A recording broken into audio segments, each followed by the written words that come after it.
Isn't it interesting? It racked my brain trying to get through that local government act, which is like that thick. You know, my head was hurting. I'd been going, oh my gosh. But did you just feel really driven to do it though? Yeah, I felt like I didn't have a choice. A bit like when Nikki talks about she had to go north. Yeah. I just had to. I could not rest. There was nights there that I would go to sleep at 6 a.m. because I've been working all through the night. I'd get 3 hours sleep and I'd go again because there was so much to learn in such a small period of time. And there was no way we were going to get through that if I didn't learn that convoluted jargon that was sitting in those acts. It just wasn't going to get done. Yeah. Oh, look, I'm so glad to hear your story. And it's the same with you too, right? Mm-hmm. Greg, I know you've been in this for quite a long time now, but so maybe it's a little bit different from you. But certainly your story, Monique, is very similar to mine, and I think Nikki as well, but like so many other people. I was working on a mine site, and I certainly never would have dreamed of doing this right now.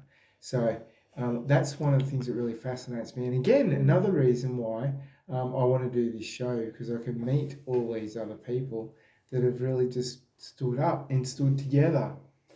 Well, yes, mate. The pandemic itself was a spark, for people to personally declare their fight for life, liberty, and the pursuit of happiness, which is in the Constitution of America. Yeah. Recognise the worth of humanity rather than just let it all go the way that many have. Technically, we've all been in home detention for the last 2 years. Yeah, but I mean... that's an instrument of the justice system, home detention. We've been imprisoned.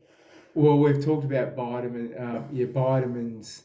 Everyone thinks I'm talking about Joe Biden. No, Biderman's principles of coercion. That's an interesting one to look up. Another interesting thing is, the psychology behind a pandemic in itself. And we know that pandemics have been throughout history. They've appeared in parts of the planet all over the world. The psychology behind it. So, in the 1950s, there was I'll rewind it a bit further. In the late 1890s, there was a Russian scientist, his name was Pavlov, and he conducted experiments with dogs so that he could train dogs to do what they want. Mm-hmm. And the idea was to take them out of their natural habitat, put them in a confined space, and control the time when they become hungry. They push a button and then the food would out and train them to act on key. Train their behaviour. Yeah. So what came from that in 1950 was another scientist, a psychologist, his name was B.F. Skinner. He conducted, he refined the process and he called it operant conditioning. So the theory behind this and the psychology behind the lockdown was take their freedom away, put them in a confined space, give them stimuli, either positive or negative stimuli, so that they can change their behaviour. Yep, and it was all fear, panic. It was an experiment, a continental experiment. Oh, absolutely! It wasn't just an experiment with our behaviour, so that they can. Yeah. And the first, the biggest outcome and the best instrument was fear. Yep. The fear, the fear psychosis that spread around this country is phenomenal. We know that governments, their instrument is fear all the time, and it's the birthplace of government, fear. But the fear campaign that went around and the propaganda that was put out there into the community, it had massive results. And, the freedom fighters and the people who had common sense and who were sane and who had critical thinking we were stunned by this exercise. We were, are we really insane or are they insane? Oh, mate, I've asked myself that question a few times. Yeah. I mean, the progress and the results that they had through this fear campaign from this unseen threat, unquantified threat. And a mild threat. And hindsight is a good thing. You can look back at things in 2020 vision. And we can now see that it was all fear-based. It was all concocted.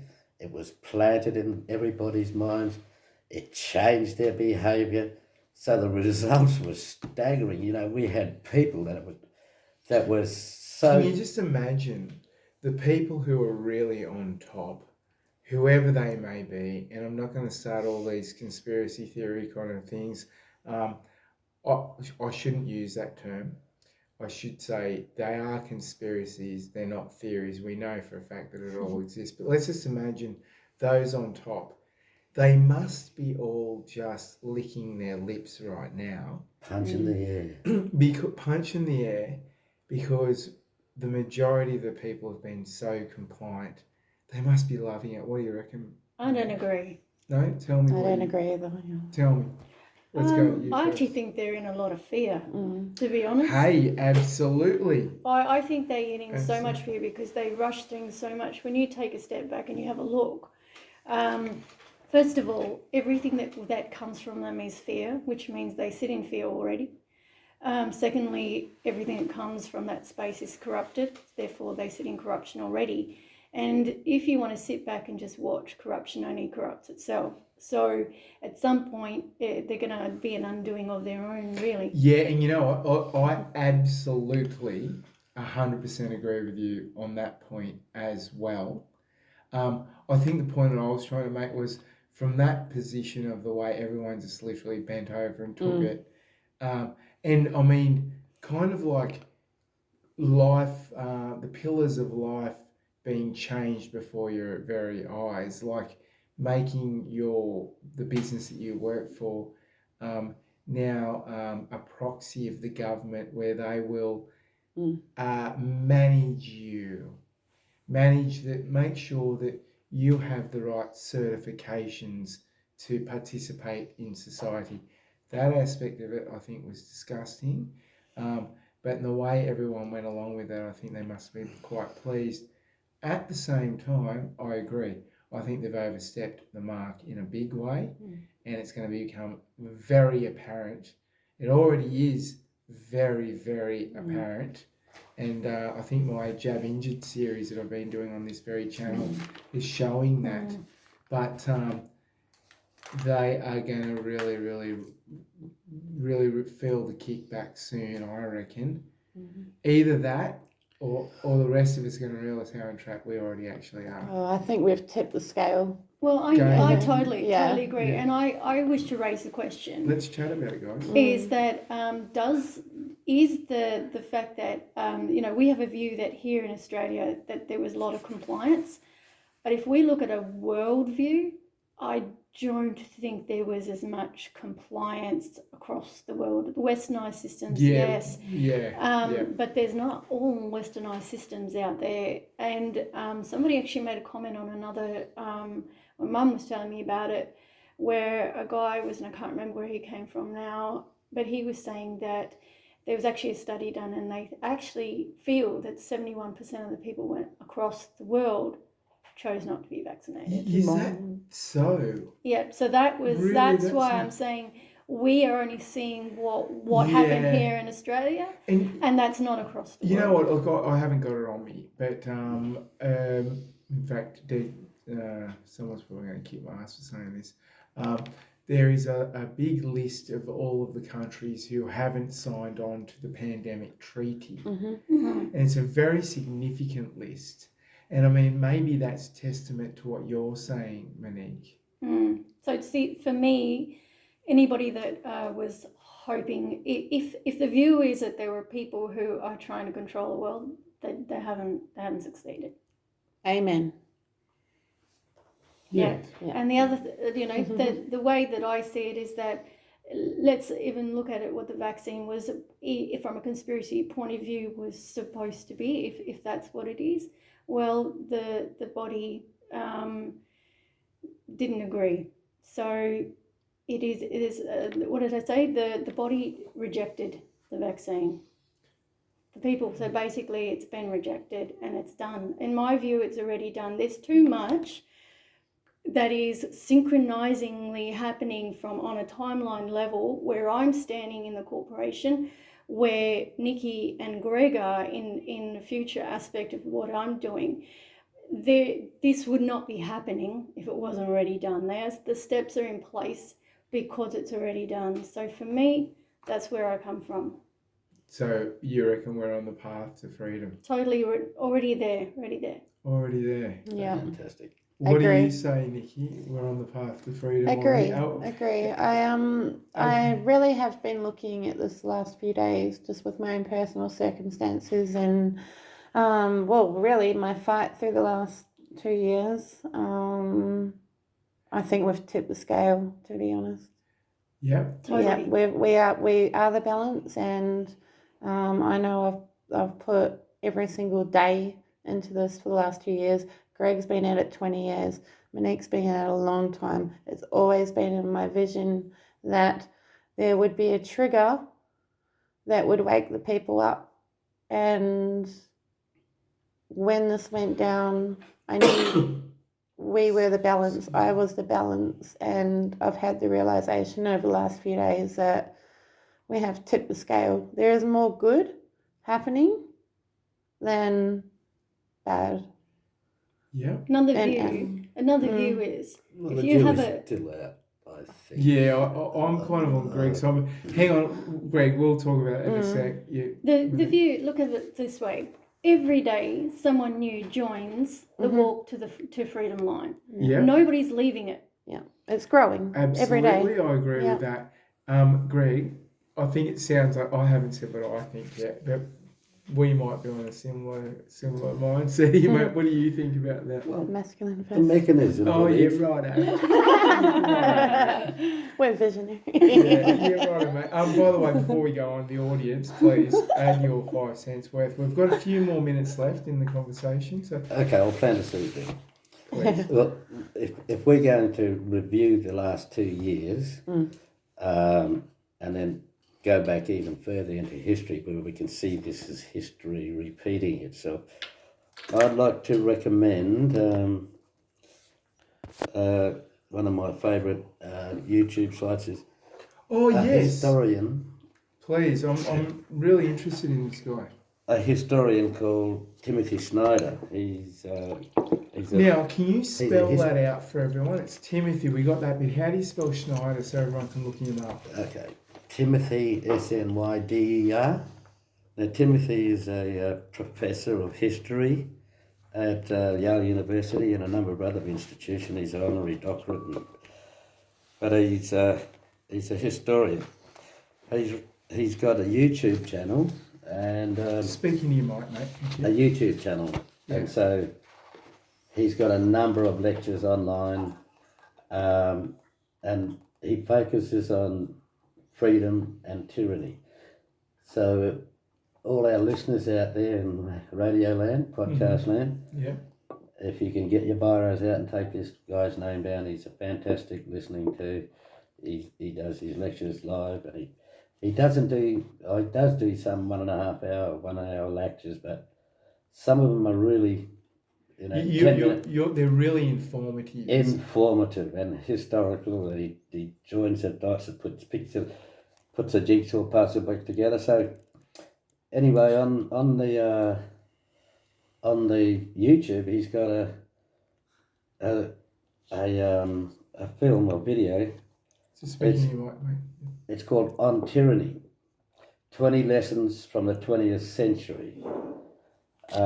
He's got these other ones, lectures, 5 Forms of Freedom, The Road to Unfreedom, The Holocaust as History and Warning. And Greg, what is it that you really like about his thing? I know is it the way he delivers it, or is it that you're doing your own research and he's really kind of collaborating the things that you've learnt with the things that he's bringing to the new information he's bringing to you? Is that what it is? Well, what he's done, he's done a review of mass killings and around the world, or mainly in Europe. Right. The mass killings and how mass killings are. What are the causality of mass killings? So what the kind of motivation of governments, how that comes about and why they do what they do? Or is it on a broader level than that? A broad spectrum of history. Of how governments turn to tyranny and then start slaughtering everyone? Yeah, and the methodology, the causality of their aims and goals and rules. So on tyranny, the 20 lessons from the 20th century, he's got these 20 videos. And I'll just read to you, it won't take a second. So lesson number 1 is, and these videos are to safeguard our freedoms and to be observant and be able to pick tyranny and see it for what it is. So number 1 is do not obey in advance. So we can talk about these safeguards or these. Well, all right, next week or after. We can get into. Well, look, I'll be honest with you. I'd love to do a full podcast with you on your own at some point, mate. But Timothy Snyder has been very influential on you, and that sounds like, and you really think that the points that he's trying to make are very, very relevant valid for today. Yeah, and for everyone. In hindsight of how we went through in the last 2 years, I'll just read it. I'll read a couple out. We do have to then keep moving, but yeah. Okay. Do not obey in advance. Beware of the one-party state. Take responsibility of the face of the world. Beware of paramilitaries. Stand out. Believe in the truth. Establish a private life. Contribute to good causes. Listen for dangerous words. Be as courageous as you can. Yeah. Now, each one of those titles is a 10-minute video and it's all self-explanatory. I think all the freedom fighters should arm themselves with this kind of knowledge so that we'll never let this thing happen again. Yeah, mate. And you know what? I think that second last one that you mentioned about understanding the words that they're using. Here's a great example, and I mean this is so important. So, particularly when you're watching mainstream media, there's things that you need to understand so that you understand what they're truly saying to you. Okay, one of the really classic ones is the word pandemic. Now, I'm not going to go into this, everyone can do their own research, but the World Health Organization changed the definition of pandemic. Exactly. Right? Okay, so what you're all thinking when someone's phone's ringing, perfect timing, when the talking heads on mainstream media are talking about pandemic, you're all thinking mass death must run for the hills right now. But actually, it's got a lot less to do with everyone dying. And we're all good there, Greg. Thanks, mate. A no phone call policy, everybody in the house. My main guest has just like gone and broken the golden rule, but that's all right. Oh, my apologies. So popular. We didn't put a swear jar out, or should I say a phone call jar out, but maybe we have to start doing that. That's all right, mate. Look, everyone, just to wrap up, now we do need to wrap the show up. Final thoughts, just real quick. what is it that what's something that you haven't been able to say tonight, Greg, that you'd really like to partake to the audience? Okay. When we moved onto the island early this year, one of the things we wanted to establish is an armistice. I said earlier, an armistice is a process. It's a proper protocol. When the two warring parties are still at war, whether it's a Cold War, whether it's a proxy war, whether it's a war, prisoners of war, it's war. When people have guns and other people don't have guns, there is a Cold War going.